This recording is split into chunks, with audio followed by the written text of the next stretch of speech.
Naglalagay ng kolorete sa aking mukha para di nila malaman ang tunay na naganap, na ikaw at ako ay hindi na.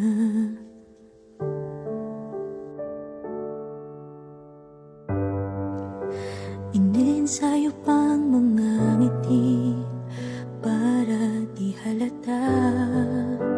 Damdamin ko'y pinipigil, sa loob umiiyak, dahil ikaw at ako ay hindi na.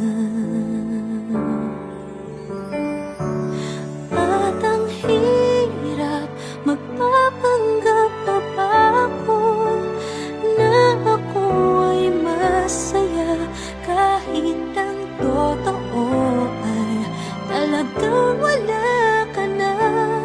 At kung bukas pagmulat ng aking mata, may mahal ka ng iba, wala na akong magagawa. Di ba?